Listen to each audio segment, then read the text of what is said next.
Laurent Delahousse, l'un des visages les plus familiers de la télévision française, apparaît toujours calme, élégant et professionnel. C'est un présentateur de nouvelles de confiance, un journaliste talentueux qui livre des analyses incisives et des interviews captivantes.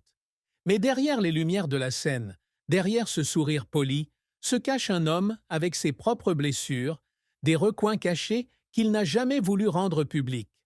Bien qu'il ait toujours gardé sa vie privée secrète, Laurent Delahousse a finalement dû admettre la douloureuse vérité sur son mariage. Il avait autrefois une vie de famille apparemment parfaite, avec sa femme Florence Kieffer, une femme intelligente et belle. Ils ont 2 enfants ensemble, des petits anges qu'ils aiment tous les deux beaucoup. Je pensais que cela constituerait une base solide pour une famille heureuse, mais les choses ne se sont pas passées comme prévu. Le travail intense et la pression exercée par le milieu médiatique ont progressivement créé une distance entre eux. Les réunions et un emploi du temps chargé font qu'il est de moins en moins à la maison. Alors qu'il apparaît en public, élégant, à la télévision, à la maison, sa femme se sent probablement seule. Peu à peu, la compréhension entre eux s'est estompée et les conversations sont devenues rares. Et puis, quand la séparation dure suffisamment longtemps, ils se rendent compte que les sentiments ne sont plus les mêmes. Même si tous deux ont essayé de réparer la faille, celle-ci n'a pas pu être réparée. Ils ont décidé de rompre, une décision douloureuse mais nécessaire. Laurent Delahousse, qui a toujours su transmettre l'histoire des autres, se sent aujourd'hui démuni lorsqu'il ne peut plus continuer à écrire sa propre histoire de bonheur. L'échec de son mariage a laissé Laurent Delahousse dans une profonde tristesse. Ce n'était pas simplement la fin d'une relation, mais la perte d'une partie importante de sa vie.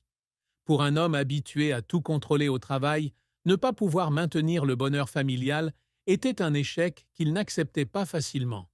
Sa tristesse devint encore plus grande lorsqu'il réalisa que le temps ne pouvait pas être ramené en arrière. Les moments qu'il aurait dû passer avec sa famille, les moments où il aurait pu passer plus d'une soirée paisible avec sa femme et ses enfants, ne sont désormais plus que des souvenirs.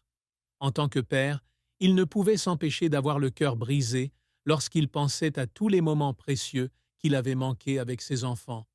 Les anniversaires où il n'était pas là, les soirées où il était encore occupé au studio pendant que ses enfants attendaient qu'il rentre à la maison pour leur raconter leur premier jour d'école. Au cours de sa carrière, Delahousse a pu tout contrôler, depuis la manière dont il rapportait, la manière dont il posait les questions, jusqu'à la manière dont il dirigeait l'émission. Mais dans sa vie personnelle, il ne pouvait pas contrôler les émotions des autres. Il ne pouvait pas forcer quelqu'un à rester quand son cœur était devenu froid. Même s'il savait que tout le monde faisait des erreurs, ce qui lui faisait le plus mal était de réaliser qu'il ne l'avait pas réalisé plus tôt. La célébrité, la carrière, l'argent, rien de tout cela ne peut remplacer une vraie maison. Il est peut-être le meilleur présentateur de nouvelles de France, mais cela ne veut pas dire qu'il ne peut pas se sentir perdu dans sa propre vie. Laurent Delahousse n'était pas quelqu'un qui avait droit à un traitement de faveur lorsqu'il est entré dans le monde des médias. Il a traversé un parcours difficile pour pouvoir occuper ce poste aujourd'hui. Né à Croix, une petite ville de France, il n'a pas eu la chance de débuter comme beaucoup de ses collègues. Mais avec passion et détermination, il s'est peu à peu affirmé. Après avoir débuté sa carrière de journaliste en 1994, il s'est vite rendu compte que c'était un métier stressant. Il a dû faire face à des défis tels qu'une concurrence féroce, des rejets et des opportunités qui lui sont passées sous le nez sans qu'il puisse les saisir. Il a travaillé sans relâche, passant des heures à faire des recherches, à interviewer et à éditer des nouvelles. En 1999, lorsqu'il rejoint M6, il endosse le rôle de journaliste politique, un métier exigeant. Il a dû faire face à des situations sensibles, à des personnalités puissantes et à la pression publique. Il n'a pas toujours reçu de soutien. Il y a eu des moments où il a été critiqué et interrogé sur sa façon de travailler.